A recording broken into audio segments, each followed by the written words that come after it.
Vou iniciar aqui a gravação e espero que a gente consiga se encontrar com esse texto de corpo e alma. Bom, antes de mais nada, esse aqui são os temas de hoje. Nós vamos trabalhar alguns sutras entre os parágrafos 266 e 332. E hoje vai ter assim, um cabedal de temas, todos versam sobre alguns obstáculos para a liberação final. E aí eu vou tentar puxar Vocês vão ver que os sutras eles não estão exatamente na linha do menor para o maior, na numeração, porque eu estou tentando pensar vários sutras, cada um dentro do seu tema, para a gente ter um encontro com esses temas aqui, de forma a trazer para o nosso cotidiano. Deixa eu abrir minha colinha aqui.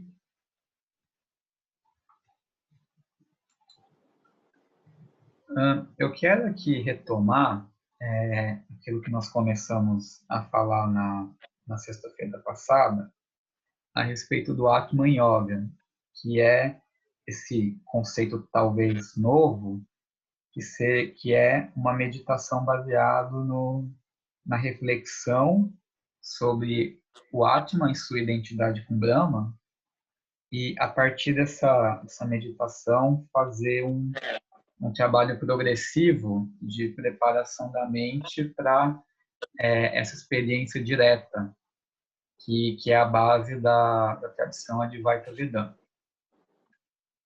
Então, eu vou trazer aqui alguns tópicos que vão nos dar novos elementos para falar desse tema.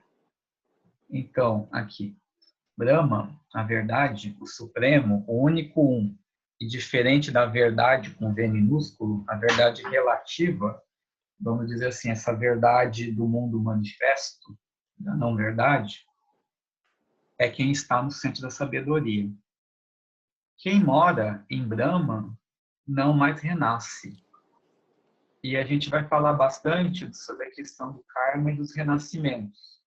E eu vou tentar trazer uma noção talvez diferente de reencarnação para vocês.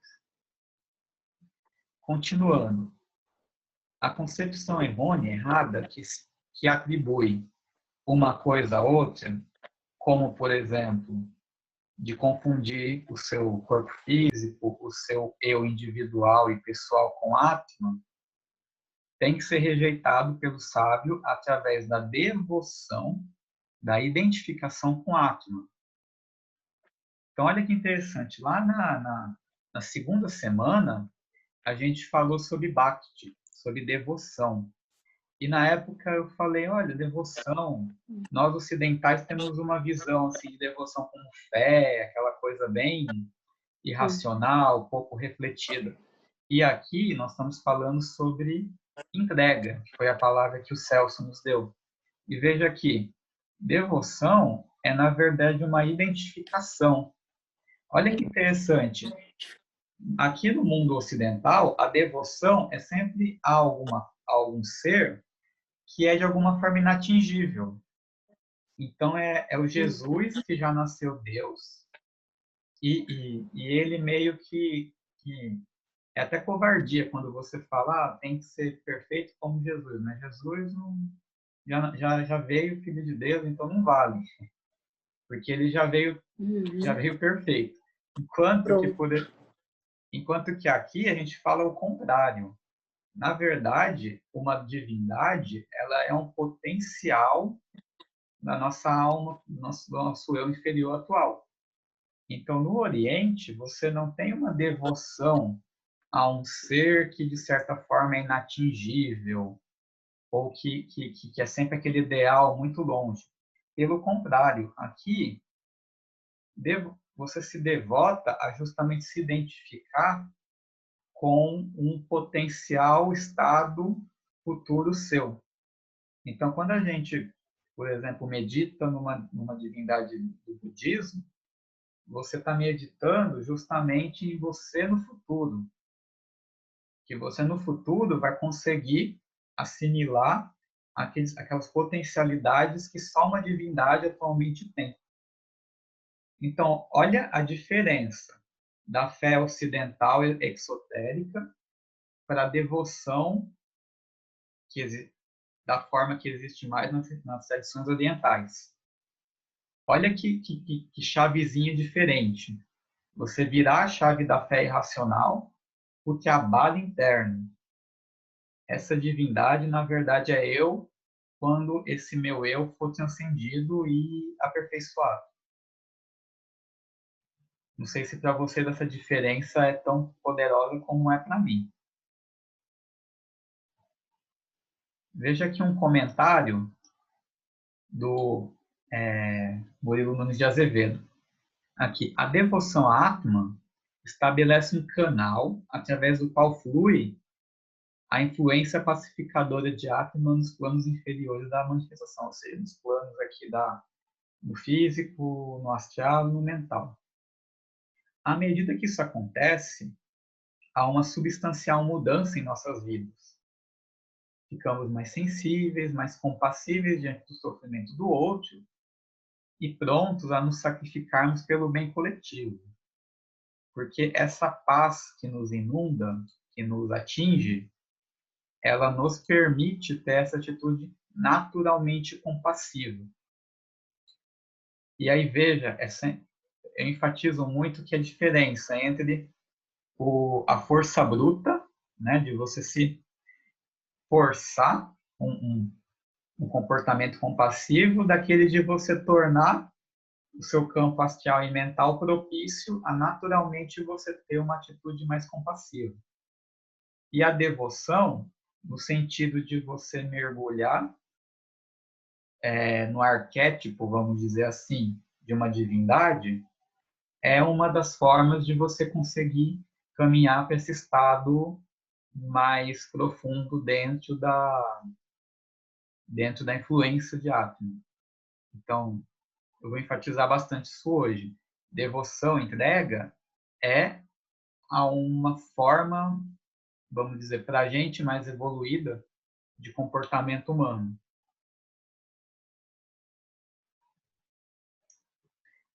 Devido ao desejo, a vassana, é devido a esse desejo que a pessoa possui, devido ao desejo que a pessoa possui pelas coisas do mundo, pelas escrituras e pelo corpo, o verdadeiro conhecimento, que é a realização, não pode ser produzido.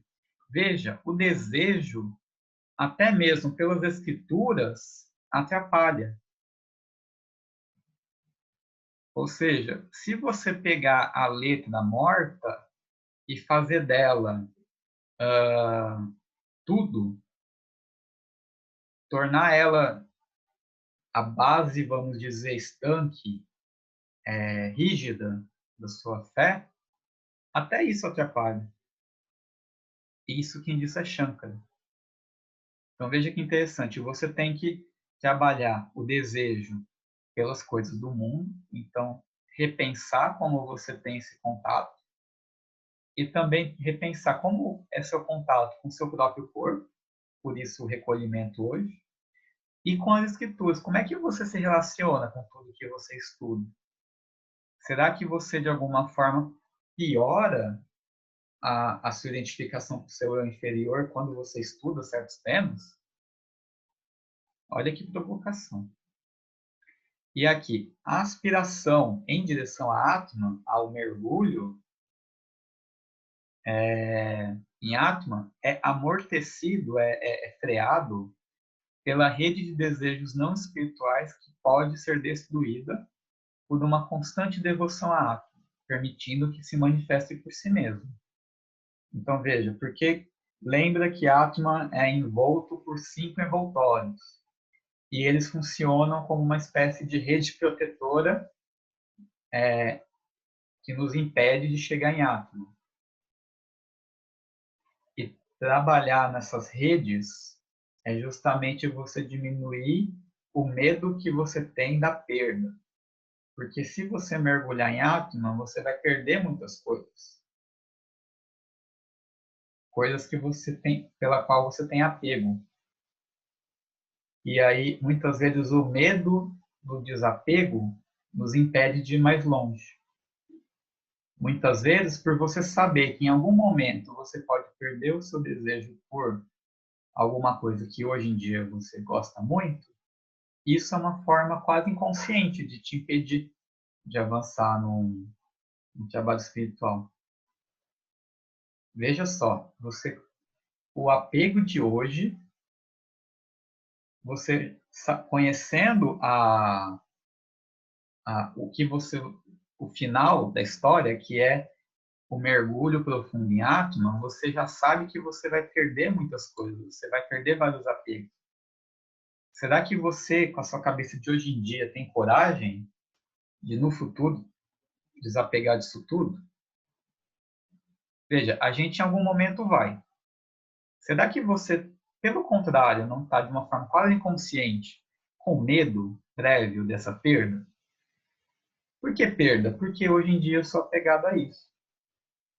Talvez, se você desde já trabalhar o seu apego, não é mais uma perda, é muito mais um deixar ir. É o devir, como diz a filosofia grega. É você entender, mesmo que intelectualmente no momento, a impermanência e saber que essa impermanência, na verdade, não é a morte ou a perda, mas sim o transformar. Mas nós não estamos acostumados com isso.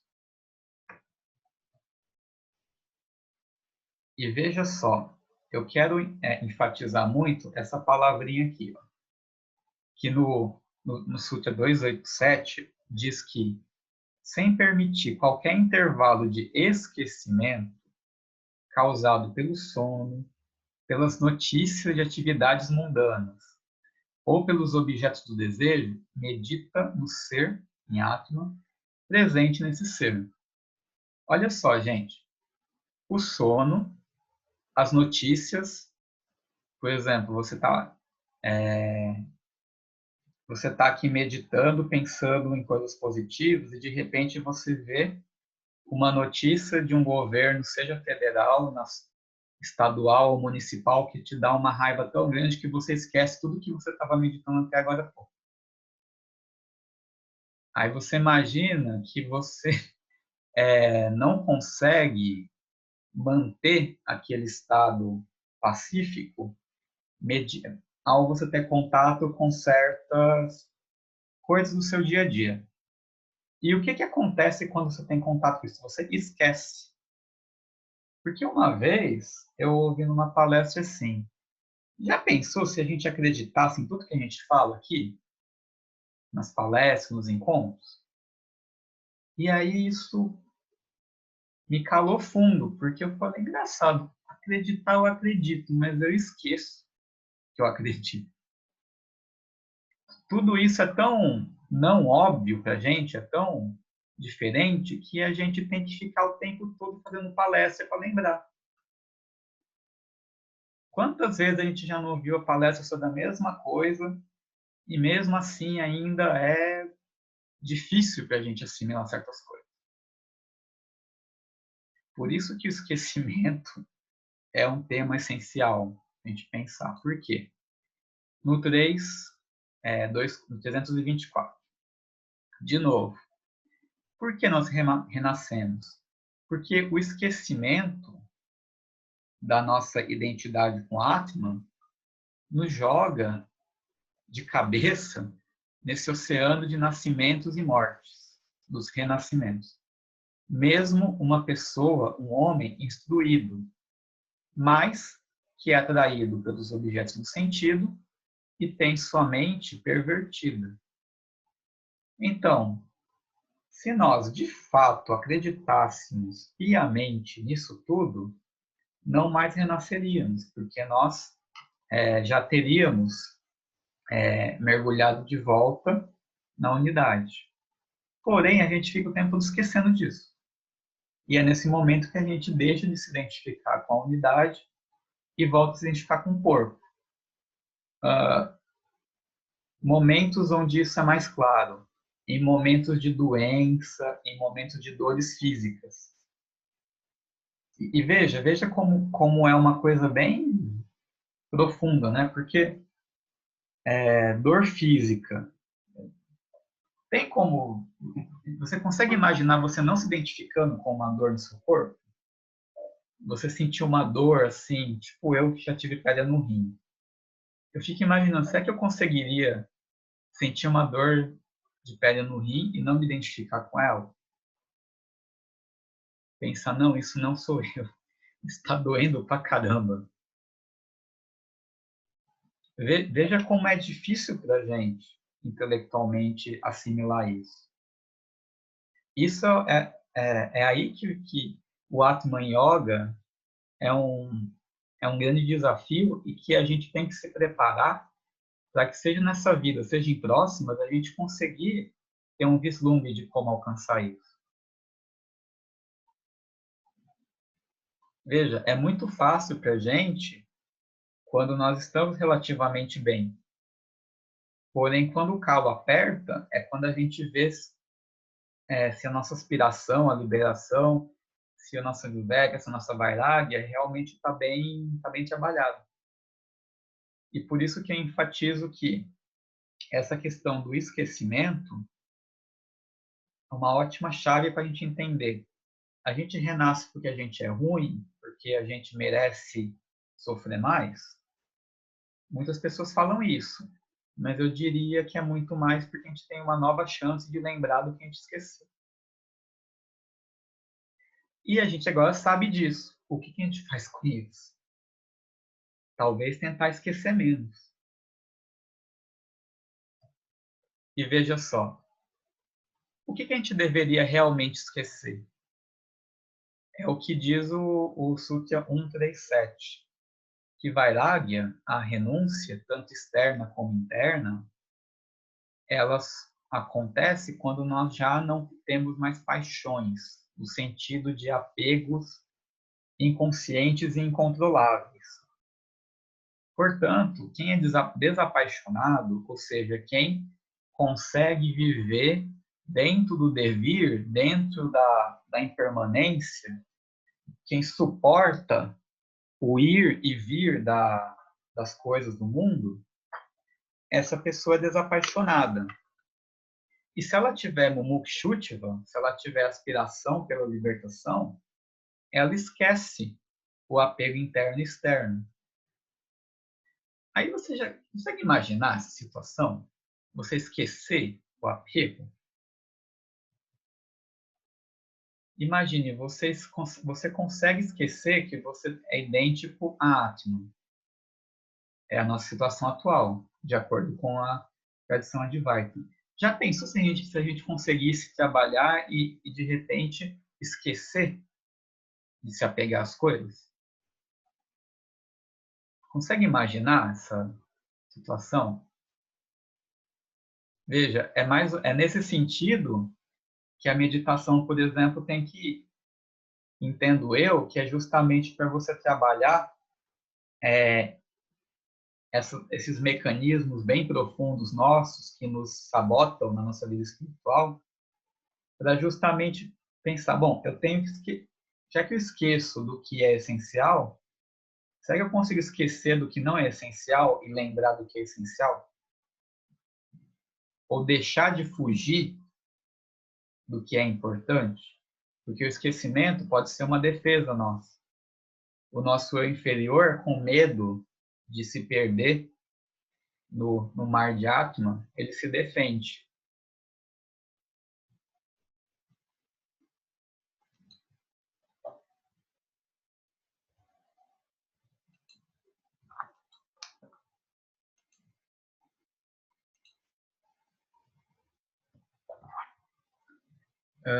Aqui, 326.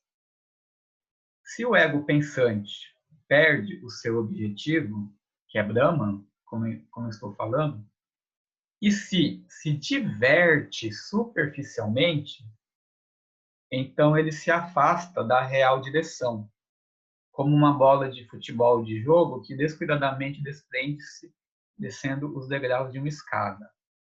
Olha só, se diverte.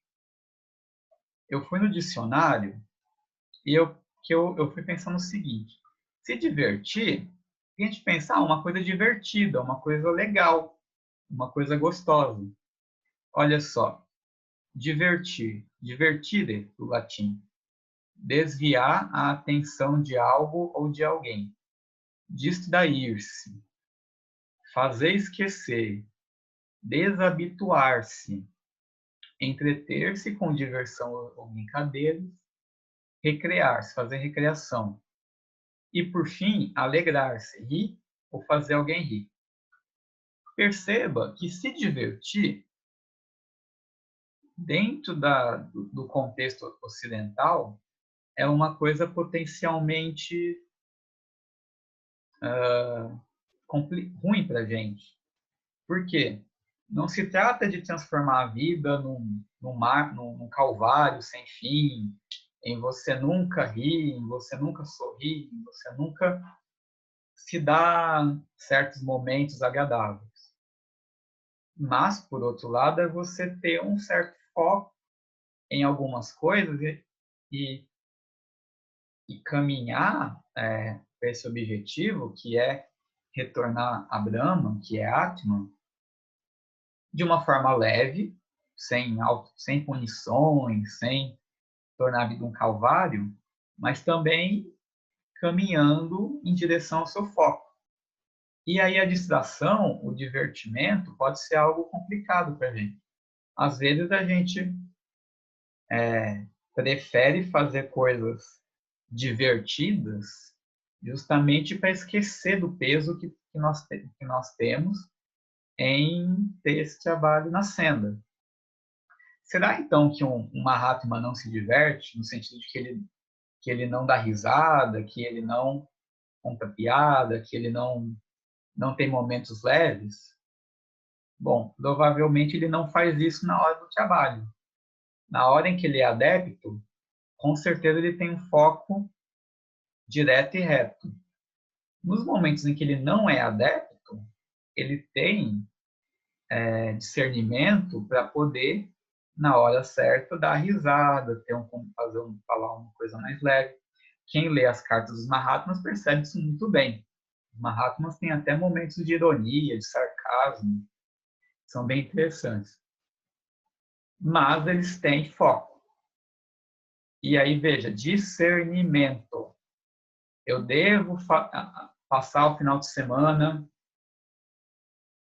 assistindo. Eu devo passar o final de semana assistindo 7 episódios numa noite de uma série, em vez de meditar? Ou eu posso assistir um pouco menos a série e meditar um pouco mais? Ah, não pode mais ver série? Pode, mas o que é mais importante para você? E tudo bem se você achar mais importante ver série. A intenção aqui é você ter sinceridade espiritual também. Você não caminhar para uma aparência de espiritualidade e ter uma vida onde você não quer abrir mão de certas coisas. Então, acho bem importante trazer isso para a gente ver que é necessário escolhas, é necessário a gente ter o discernimento no dia a dia para justamente você não transformar a vida espiritual num setor. Eu vou ter um momento espiritual do meu dia e o resto é outra coisa. Não, é tudo vida espiritual.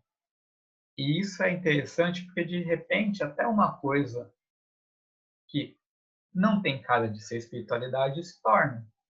Às vezes, o encontro de amigos, que seria um divertimento, pode ser um momento de ter uma conversa super profunda lá no final. Uma conversa profunda, mas que não vai ser pesada. Por quê? Porque você consegue ali ter discernimento nas suas palavras, você consegue ter uma abordagem leve. Então, veja como é profundo isso, de que a gente não está querendo ter um novo código de regras, uma nova moral, mas sim elementos que a gente, de uma forma bastante orgânica, vamos dizer assim, incorporar no dia a dia objetivos que realmente podem nos dar ganhos espirituais, como, por exemplo, você escolher melhor o seu divertimento. Veja, não estou dizendo que não é para ter nenhum divertimento, mas sim saber escolher melhor. Aqui já caminhando os três slides finais, eu quero falar mais um pouco a respeito do karma e das reencarnações ou renascimentos. Aqui, Sutra 314. Pela força de Vassana, que é a impressão que o karma do passado, dessa ou de outras vidas, imprime, carimba no nosso inconsciente, naquela camada mais profunda da nossa mente que nos move, mesmo que nós não acessemos diretamente. Então, o karma passado carimba a nossa mente e a ação que ela gera, quer dizer, os nossos condicionamentos nos direcionam a certas ações e essa ação é acumulada. Então, pensamos em ação e reação. Então, você vai acumulando reações de ações que você praticou no passado.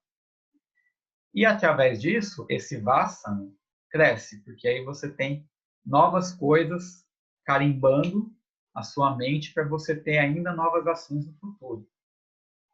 E, dessa forma, o ego continua vivo. Porém, a extinção desse ciclo, que é a extinção da ação egoísta, provém justamente de você extinguir o pensamento que é gerado por Vassana, que é esse pensamento ansioso. E aí a extinção de Vassana é a liberação.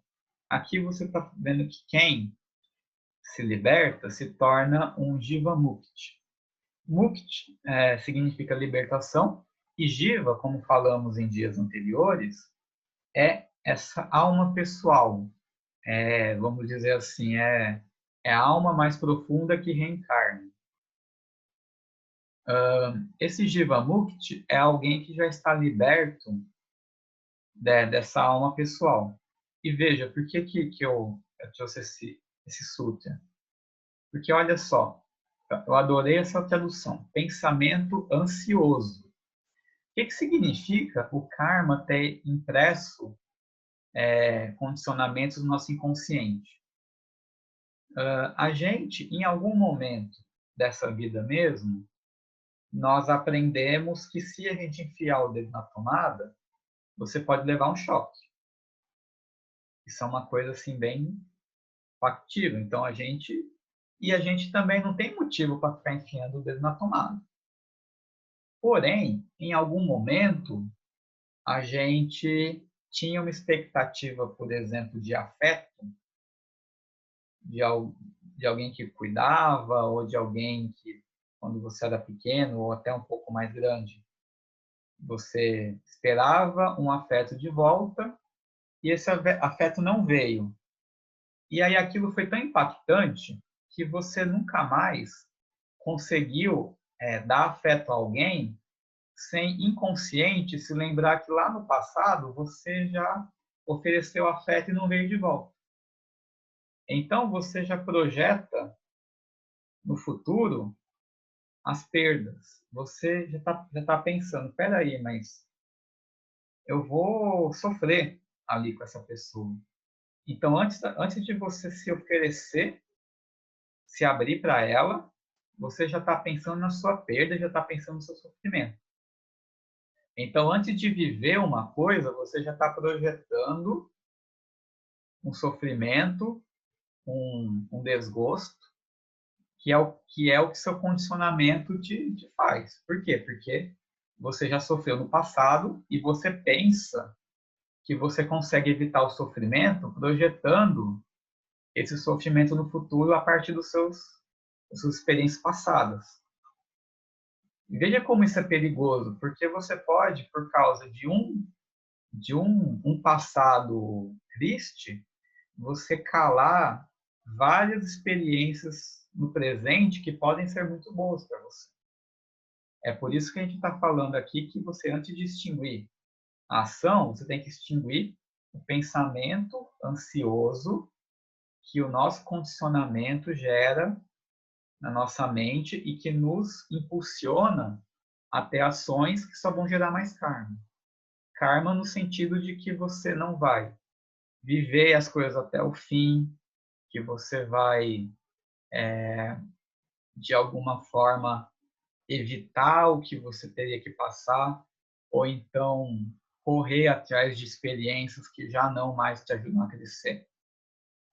É por isso que eu, ultimamente, tenho falado bastante na questão de terapia, psicanálise, várias ferramentas que nos ajudam a nessa camada, vamos dizer assim, mais superficial do nosso psiquismo, a gente ter uma forma de encontrar com esses fantasmas do nosso passado, mesmo dessa vida, porque eles são a primeira barreira que nós encontramos. Como é que eu posso falar em desapego, logo eu que, quando era pequeno, não tinha comida, eu não tinha casa, e mesmo hoje, eu tendo casa, tendo comida, eu ainda tô com aquela criança pequena que passava fome na minha cabeça, e toda vez que eu como em dobro, porque quando eu era pequeno, eu não comia. Imagine, se você tem essas experiências, que sim, foram horríveis, mas que nessa vida ainda são como aquelas tornozeleiras com uma bola de ferro na ponta, que não te permitem você crescer. Talvez você comece a perceber que você é como aquele elefante que foi amarrado numa cadeira de bar. Já viu ou aquele cavalo? Quando ele era filhotinho, o cavalo foi amarrado numa cadeirinha de plástico, de bar, de boteco. Aí o cavalo foi crescendo, ele não percebeu que ele era 5 vezes maior que aquela cadeirinha de plástico. Mas como ele era um filhote que não conseguia sair, arrastar aquela cadeira de plástico, ele cresceu pensando que nunca ia conseguir sair andando. Então você pode ser como esse cavalo que já é enorme, já consegue ser montado por alguém e correr, mas ele ainda está preso naquela cadeirinha de plástico e não consegue sair dali. Por quê? Porque quando ele era pequeno não conseguia. E continua ainda pensando que nunca vai conseguir. A gente acaba sendo como esse cavalo. A gente ainda não digeriu o que nós passamos lá quando éramos pequenininhos e até hoje estamos reproduzindo inconscientemente essas perdas e esses sofrimentos que nós um dia vivemos, mas até hoje não digerimos.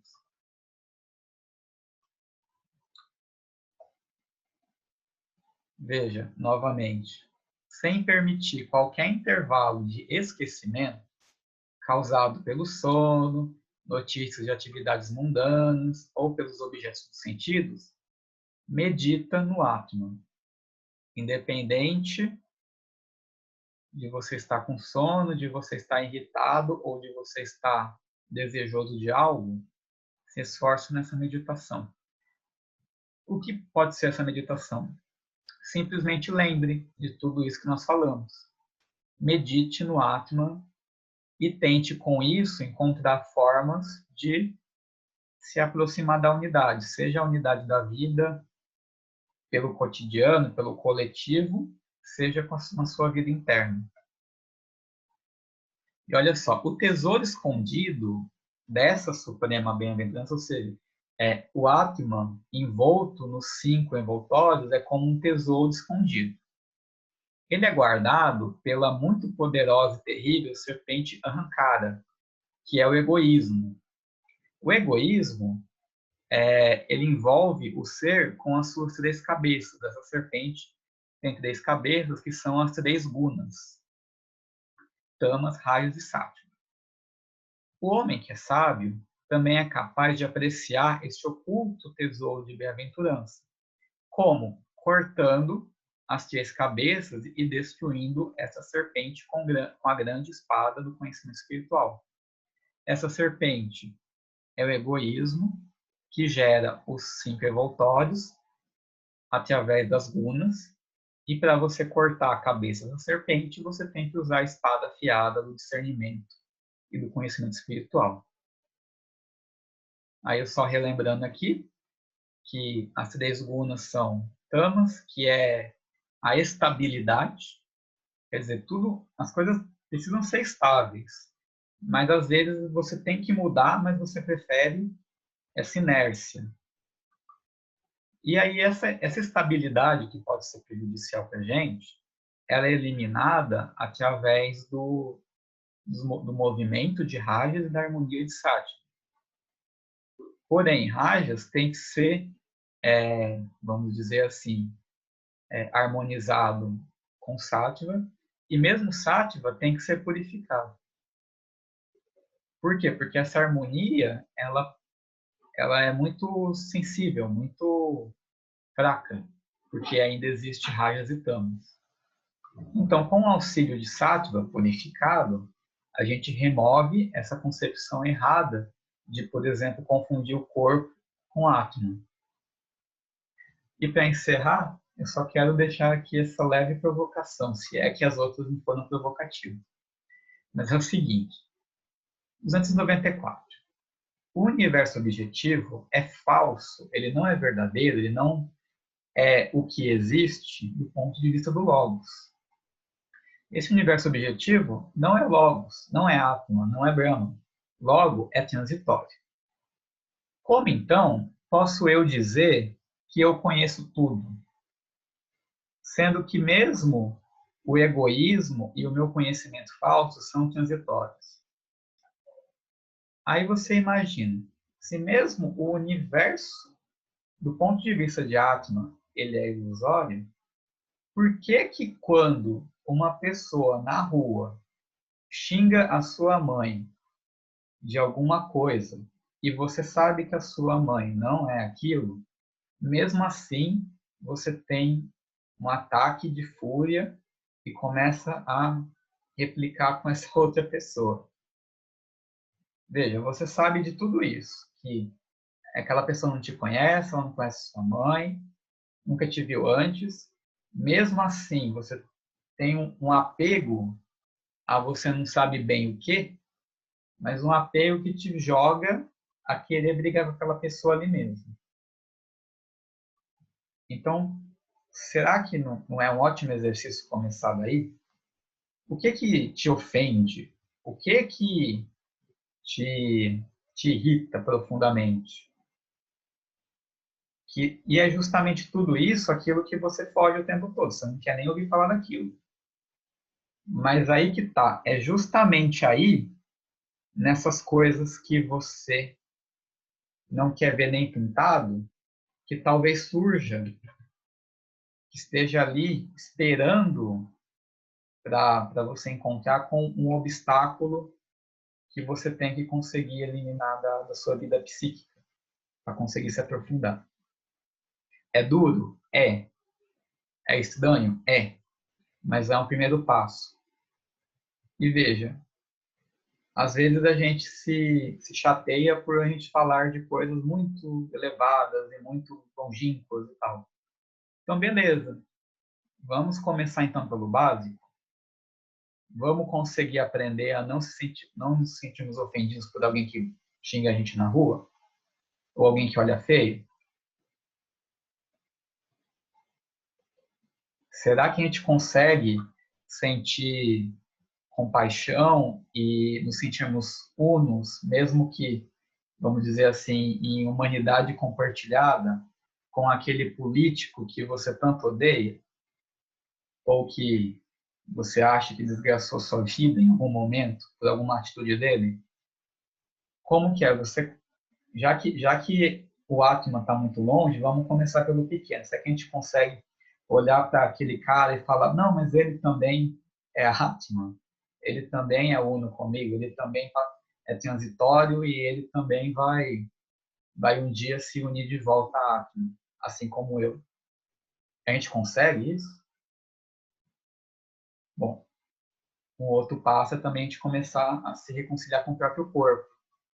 Será que esse corpo que muitas vezes não nos responde, às vezes a gente acaba também maltratando ele, será que essa autocompaixão também é difícil para a gente? Então, já que muitas vezes o falar no universo, falar nas emanações, falar em manifestações da Prakriti, em Maya, é muito difícil, então vamos botar o pé no chão e ver como é ainda mais difícil a gente botar isso na prática no dia a dia.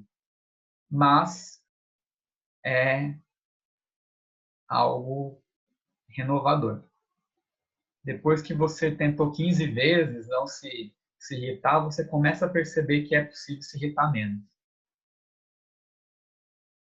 E aí não custa tentar. Bom, essa é a mensagem que eu queria deixar para hoje. E aí fica aberta a discussão. Hoje eu tentei ser bem prático, acho que foi até demais.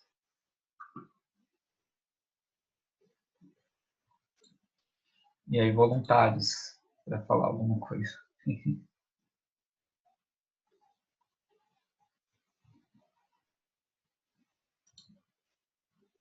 Tá no mudo.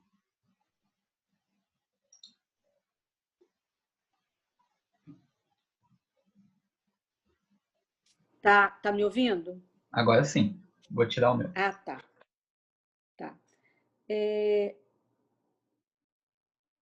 Esquecer todo o apego. Eu fiquei, aquilo ali bateu aqui na cabeça, eu fiquei. Sabe que você fala em desapego. É muito difícil você, né, entender isso, pôr isso em prática. Pessoa assim, eu gosto do meu travesseiro, eu gosto do minha aguinha, eu gosto do meu filhinho, né? Então, parece que você nasce condicionado, né, a ter apegos.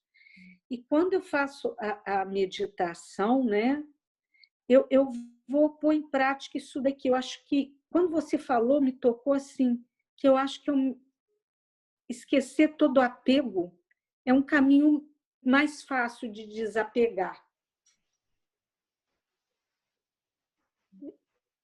Vou fazer uma tentativa, que eu acho que, não sei, bateu bem legal isso daí, esquecer do apego. Por exemplo, tipo assim, eu gosto de sorvete, né? Uma coisa bem simples, tá? Da minha linguagem. Por que eu gosto de sorvete? Eu adoro sorvete, só pegar no sorvete. Vou esquecer do sorvete. Simples assim, não é? Você vai Não, perceber, mas eu não tô... você pode perceber que de repente você fala, nossa, parei de tomar sorvete, né? Nem Não, estou falando isso, lembrava. por exemplo, Imagina. não sei, sabe por quê? É difícil falar, porque eu tenho 3 filhos, 2 netas lindas, maravilhosas, e às vezes você se envolve de uma certa forma, né? Ou se aborrece, ou fica alegre com essas coisas todas, e você tem que ter controle disso, né? Controlar suas emoções, né? Ser tranquila em todas as situações. Você sabe que situação familiar, eu acho que é o nosso maior desafio, né? Para o desapego. Não é que eu vou esquecer de gostar dos meus filhos, né? Mas eu acho que eu vou ter que... Isso daqui, eu vou ter que trabalhar isso muito na minha meditação. No começo, porque depois nem vou pensar mais. para mim, é como se você quebrasse as correntes, sabe? Que de repente, família, você dá muita importância, dá uma importância tão grande que você sofre, chora, né?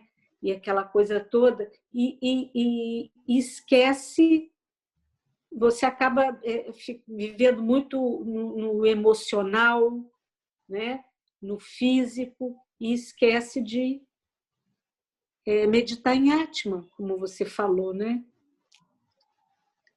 Você não falou que desvia, você está lá meditando em Atman, de repente vem uma notícia de uma coisa que te aborrece, te desvia do negócio, né?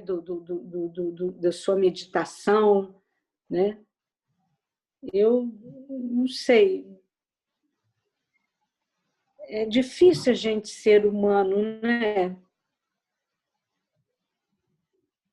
E deixar de ser humano, então, é mais difícil ainda de se compreender nesse... Ah,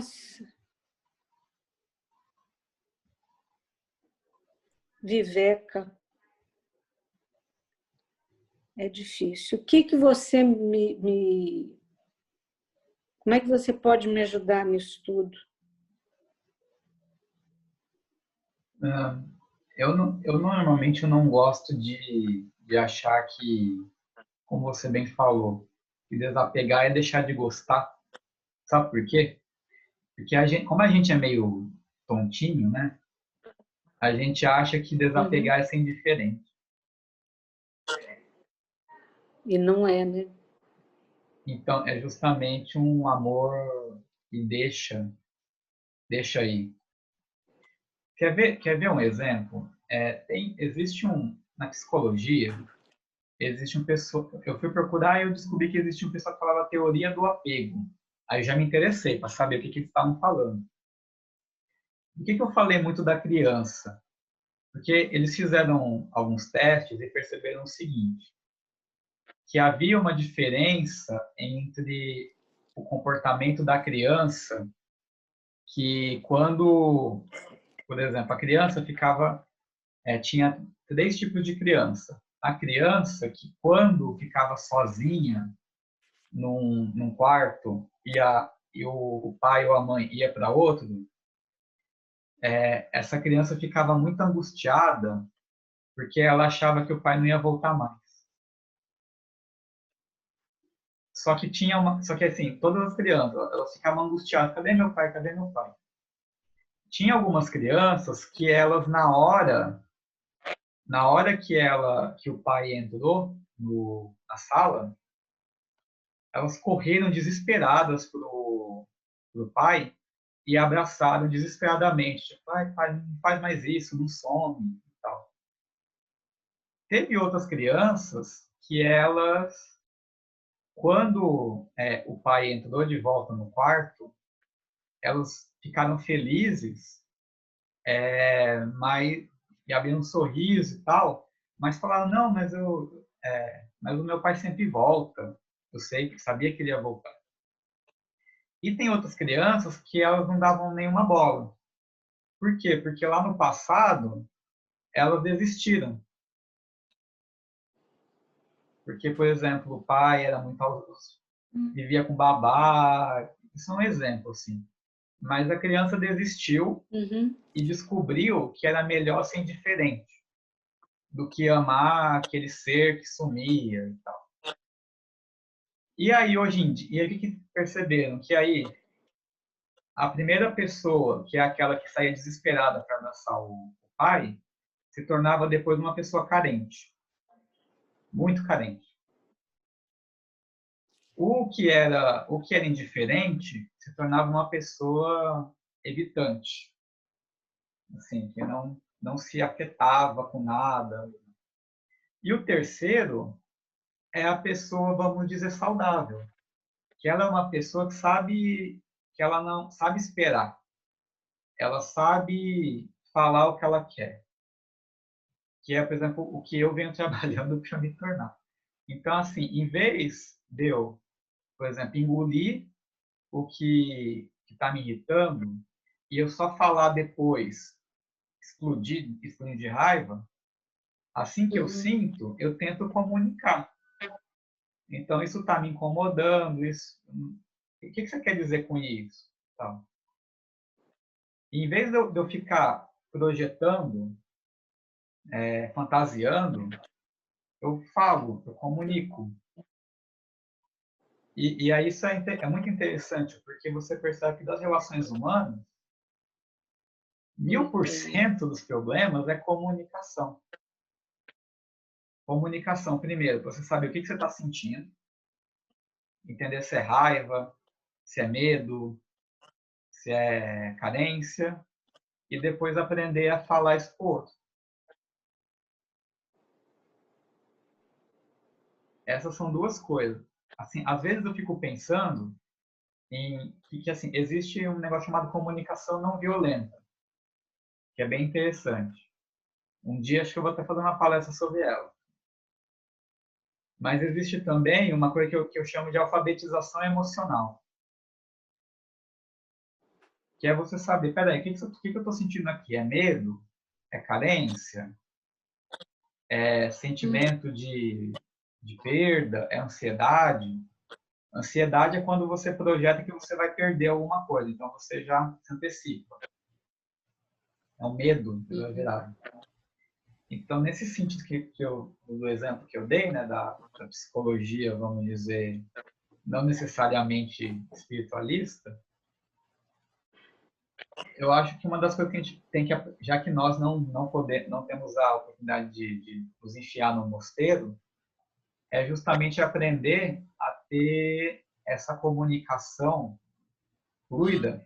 Por quê? Lembra que eu falei do karma que vai gerando, acumulando? Imagina que se o karma é o seu... Imagine que você chama de karma todos esses problemas que você tem com outras pessoas. Você vai esperar ele acumular e virar uma bola de neve ou você vai tentar resolver na hora? Agora, imagina isso em termos de karma. Imagina, por exemplo, aquela coisa que você e a sua irmã, não sei se você tem irmã, mas você e a sua irmã brigaram um dia e até hoje vocês têm algum problema por causa daquele dia que vocês não se entenderam. Imagine, por causa de um dia que vocês não se comunicaram direito, são 30 anos de desavenças. Entendi. E Isso aí, daí, pensando nas minhas irmãs da vidas passadas, então, tá tudo acumulado. Eu entendi. Então, esse às vezes, esse medo do desapego, vamos dizer assim, né? Pode ser coisa... a gente tem que trabalhar agora, nesse presente, porque tem muita coisa vindo lá de trás, né? Às vezes nem é nessa vida, mas a gente trabalha esse presente, como você falou da irmã brigando com a outra irmã, né? As irmãs brigando, eu entendi. E é isso, a gente vai aprendendo a não gerar mais ação ou tentar para as consequências vindouras, né? Do karma, né? Resolver a coisa hoje. Imagine que a gente não consegue saber o que vai vir, o que a gente fez. Sim. Mas a gente tem que ter força para saber que, olha, seja lá o que venha, tô aqui, ó, pode vir.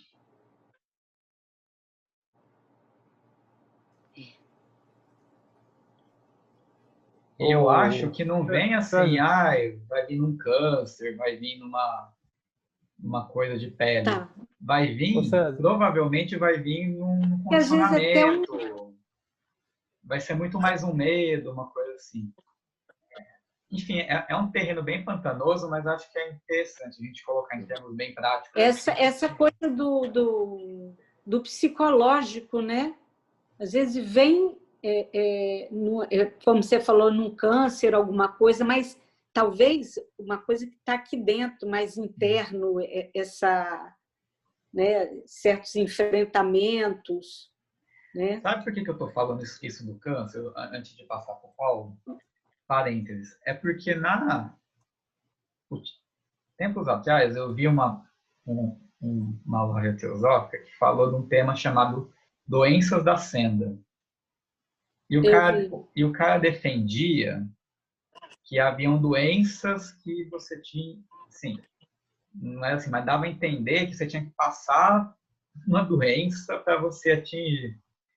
E eu acho que isso aí é um terreno, são termos bem complicados, porque aí você quer colocar a resolução do sofrimento em mais sofrimento. E é interessante que no budismo, por exemplo, você não tem essa noção de resgatar karma no sentido de você sofrer. Tem que sofrer aquilo.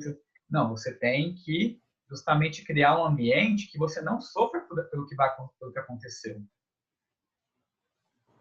E aí, será que você não sofrendo vai vir mesmo um câncer? Ou talvez você vai estar mais aberto ao devir, mais aberto à incerteza, e é justamente essa abertura que vai te salvar de um câncer. Então, acho que é muito importante a gente sair um pouco dessa noção, tipo, que o karma é a cruz que você carrega, esse transplante do cristianismo exotérico para o hinduísmo, como se transformar karma em pecado, em castigo, em sentença, e no final virar doença. Então, tem que... Ô César. Enfim, desabafando aqui. Oi, Paulo. César, deixa eu colocar logo o que eu tenho que falar, porque é muita coisa, cara. É o seguinte, mano. É a primeira coisa que você falou do negócio do Marshall Rosenberg, que eu já li esse livro desse cara, o Comunicação Não Violenta. Eu li, beleza, é um livro legal, essa coisa que fala aí de aprender como você se comunicar de forma não violenta, que tipo assim, você não ofende as pessoas conforme o modo de tratar e conforme você se comunica com elas e tal. Mas eu lembro que o Krishnamurti, ele assim, ele botava essa coisa assim, tipo assim, por mais que você tente de modo terceirizado, assim, de modo a pegar uma doutrina que faça você ser não, mas agir de modo não violento, a violência continua aqui, cara. Então, digamos assim, é uma coisa assim que, digamos assim, não vou dizer, vou usar essa palavra para comunicar, mas não é essa. Você fica agindo de modo dissimulado. Entendeu, cara? Não tem outra palavra melhor para colocar, porque dissimulado é uma coisa assim meio coisa de psicopata, né? Meio coisa de sociopata. Mas é essa palavra que me encaixa agora, cara. É agir de modo dissimulado, porque você tá pegando uma coisa que é da doutrina, lá de um psicólogo que estudou essa comunicação não violenta, é como igual os atores fazem, cara. Os atores aprendem a entrar dentro de um papel, você agir daquela determinada maneira ali, mas para a vida toda ali você volta ao estado natural de ser violento. Se você não matou essa violência dentro de si, é igual o como é que chama lá, igual o Gandhi falava de Ahimsa, sobre o princípio de Ahimsa, né, a não violência, aí não adianta, cara, entendeu? Mas é tipo assim, é um livro legal, cara, é um livro bom, assim, para quem tá pegando o beabá da coisa para aprender sobre Ahimsa, sobre não violência, é legal. Segunda coisa que eu queria falar, cara, essa questão do karma, que você tava falando aí de pessoa precisar vir, sofrer a coisa tal, e tudo mais.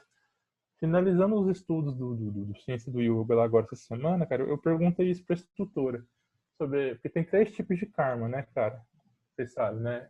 O Sansita Karma, que é o karma que fica acumulado, que é o karma que a gente está guardado lá no Karma Sharira, no Karma Saya, ou corpo causal, o Parabdha Karma, o Prarabdha Karma, que é o karma presente, que está manifesto aqui agora, e o Agami Karma, que é o karma que está lá no registro akáshico, que vai ser nas próximas vidas ainda, né? E aí eu perguntei para ela o seguinte, cara, eu falei assim, porque o Time coloca no livro que é preciso a pessoa ter que encarnar e ter que passar por todas as experiências e as circunstâncias de vida para que esse karma se manifeste, para que esse karma tenha uma expressão, uma manifestação, entendeu? Precisa de estar encarnado. Aí, não sei, cara, eu levantei essa hipótese, assim, né? Porque existe esse caminho do meio, que você falou da senda acelerada, e é possível que a pessoa, ou o sadhaka, o yoga, aí, através de um determinado nível de samadhi ali, a Sampragnata Sasmita, ou Nirbija Samadhi, ele fique livre de toda essa carga que está guardada dentro do Sansita Karma, entendeu, cara? É um modo, tipo assim, é um nível de consciência onde você não precisa de ter que vir reencarnar várias e várias vezes para queimar esse karma acumulado, entendeu? Eu sei que é uma coisa assim que dentro da sociedade teosófica o pessoal tem um certo ranço aqui com isso, mas a visão do Advaita e do Dzogchen é essa, cara. A visão que o Dzogchen e o Advaita passa é isso. Tipo assim, se você tiver o contato com a fonte direta, o Atman, aquele plano de consciência que está livre da dualidade, livre livre da dualidade que eu falo é livre da ação kármica também, entendeu? Isso inclui isso. É uma possibilidade que eu levantei até hoje e eu tô querendo pesquisar isso, entendeu, cara? É uma questão que eu coloco aí que... Para ter a experiência direta foi necessário trabalho de autopurificação, trabalho interno. Porque até dentro de quem estuda, quem está mais pro lado da escolástica do Dzogchen e do Advaita mesmo, sério, fica, às vezes, tipo assim, entra nessa rixa com os gradualistas, porque os gradualistas defendem isso. O gradualista defende que você fala, não, precisa reencarnar, precisa queimar os karmas, tudinho, entendeu?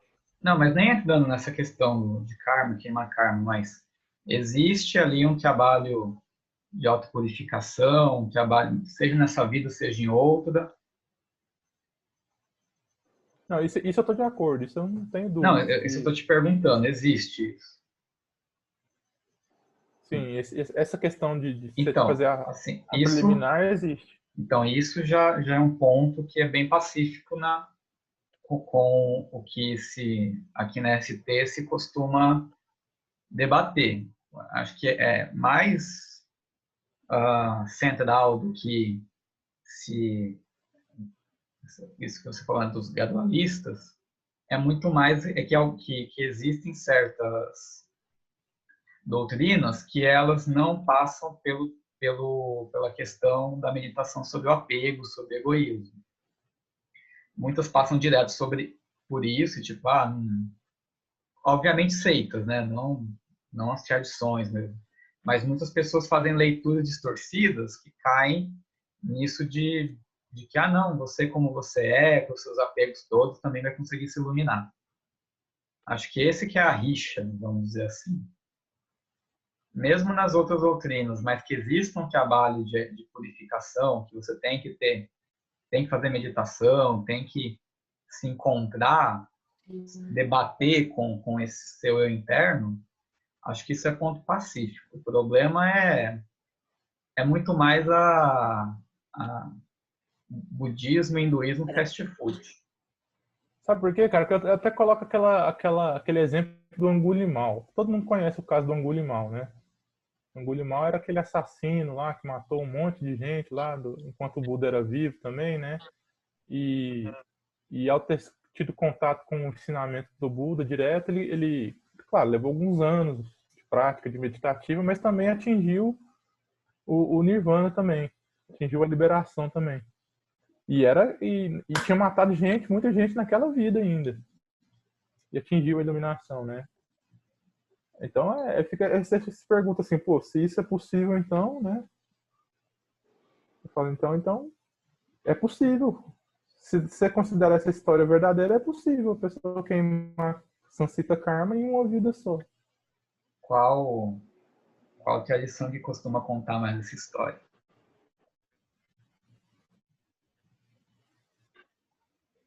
Essas histórias de Buda sempre tem que ver qual que é a tradição que está contando. O Buda histórico ele é bem mais simples do que se conta. Deu um lag aqui na sua filmagem, eu peguei e fechei minha câmera para ficar um pouco mais leve. Tá. Aí o que eu... Sim, o que eu ia falar lá da seu primeiro comentário, para não passar muito do tempo, para responder, a gente já fazer uma meditaçãozinha para encerrar. Concordo bem com isso, de que a violência não estando resolvida em nós mesmos, nós temos que ir na raiz das coisas. Mas aí também eu pergunto, assim, e até conseguir resolver essa violência, então não vamos ter um contato mais sadio com as pessoas? Acho que aí nesse sentido que comunicação não violenta é uma forma mais, não vou dizer civilizada, mas você ter um cuidado com o outro também é parte desse trabalho de autopurificação. Porque primeiro a questão da propagação da ação. Você tem que, no mínimo, se esforçar para ter ali uma ação com o outro que não vai te gerar mais 1 milhão de karmas para essa e para a próxima vida. E segundo que, como a gente tem aqui na ST, a gente tem essa tendência a ser mais gradualista, então até faz sentido a gente falar por exemplo, em se esforçar para ter, por exemplo, essa comunicação não violenta, para você ter ali uma tentativa de se aproximar de um comportamento mais saudável, mais equilibrado.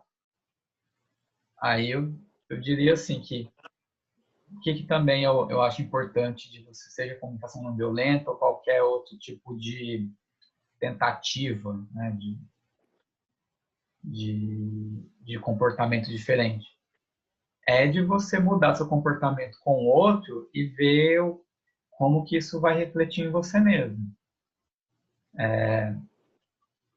E também porque quando acabar a violência na sua cabeça, só que isso não é de uma vez, não acontece um dia. Assim, também tem que lembrar que mesmo para, por exemplo, no Dishonk, você conseguir se iluminar em uma vida, mesmo que você leve 50 anos, seria é súbito, vamos dizer, rápido, porque você levou uma vida só.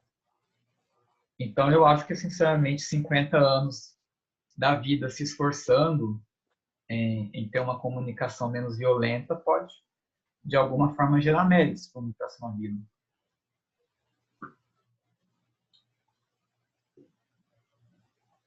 Já vou aqui? Não, eu tava te escutando, porque às vezes dá um lag na sua fala. Você falou que dos 50 anos, né? 50 anos. Foi até aí mesmo. Não, enfim, é mais uma provocação da gente, porque senão também a gente só vai fazer as coisas quando se iluminar. Pois é tipo assim, essa coisa que eu perguntei, cara, ela é uma questão bem restrita. Bem restrita mesmo. São poucas mestres ou alguns rishis que saberiam ou que eu conseguiria uma resposta séria sobre isso. Você fala da segunda ou da primeira questão? Da segunda questão, sobre essa questão do Sansita Karma, de queimar tudo em uma única vida. Bom, aí você teria que ver o que tem escrito, né? O que você já encontrou escrito e não te respondeu? Ou você encontrou muitas versões para essa resposta? É porque é o seguinte, o que tem no Ciência do Yoga é a opinião e a interpretação do Taime. Porque o Taime, ele era alinhado com a filosofia do Sankhya. Porém, antes de haver o Sankhya, tem outras escolásticas aí que nós sabemos aí que já deram início ao Yoga, entendeu? Como eu tinha explicado, o Tantra, antes do Tantra se deturpar, entendeu? E se você retroagir até os escritos, por exemplo, das Upanishads? Porque o Tantra mesmo, ele já era desses primórdios dos Upanishads aí, entendeu? Sim, mas aí você recuando até os escritos mais originais que você consegue atingir, essa resposta ainda não foi respondida, ou sempre vai ter a questão dos vários mestres e você em algum momento vai ter que escolher. Porque pode ser que você encontre um Rishi e mesmo assim você queira discutir com ele. Ah, sim, entendo. Não, Estou te nesse caso provocando, aí, porque é uma coisa que... Não, no caso, eu entendi. Você falar sobre se a minha preferência pessoal iria se interpor a verdade a respeito da coisa. Não, aí não, né, cara? A gente tem que aceitar e, e ver que vai ter que reencarnar mesmo várias vezes, né? Pra poder queimar esse tanto de Sansita Karma acumulado. Não, eu falo porque eu conheço um cara que eu acho que se o Kutumi aparecesse na frente dele, ele ainda ia, de algum jeito, ia ensinar para o Kutumi as coisas. Eu adoro, porque ele não, enfim, ele é bem, assim, se aparecesse um Rishi na frente dele, ele ainda não ia concordar com ele, ainda ia querer discutir. E assim, é ótimo, porque realmente ele não, por um lado, ele não aceita nada de pronto, mas por outro, ele também não percebe que tem sempre um fundo de uma preferência dele que não é tão imparcial quanto ele pensa. Mas assim, é muito engraçado que ele só concorda com ele mesmo. É muito divertido tentar discutir com ele. Mas é aquela história assim, né, cara? Igual falando da dialética dos opostos, né? Quando o Sankhya foi criado. Você tem ali duas pessoas com opiniões divergentes, cada uma debatendo, defendendo o seu próprio conhecimento a respeito do assunto, né?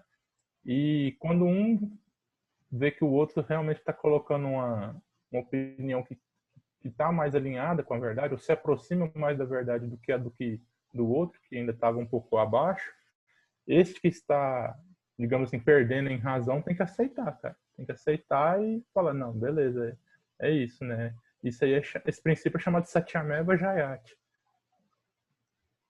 Antiga, tá na bandeira de um dos países da Índia lá, esse princípio, Satyameva Jayati. É o que deu dialética dos... Aí você relaciona com os quatro do treinamento lá do início do Viveka. Discernimento, para saber que, para não insistir, né? Saber que realmente está perdendo em argumentação. E Vairagya, que é você renunciar a querer ter razão naquele momento. Razão. Isso. Razão não é a melhor argumentação. Razão é você estar por cima. Aí veja debates com pessoas que não têm discernimento nem vaidade. Veja o que acontece. Aí começam as É o que se falácias, vê, essas é o que se vê coisas. na política atual de hoje, né? É o que se vê hoje. Aí Falácias e sofismas prevalecendo sobre sofismo, verdade, né, cara? sofismo, isso, a palavra que eu estava procurando. Vejam como os quatro treinamentos são importantes, hein? Até para...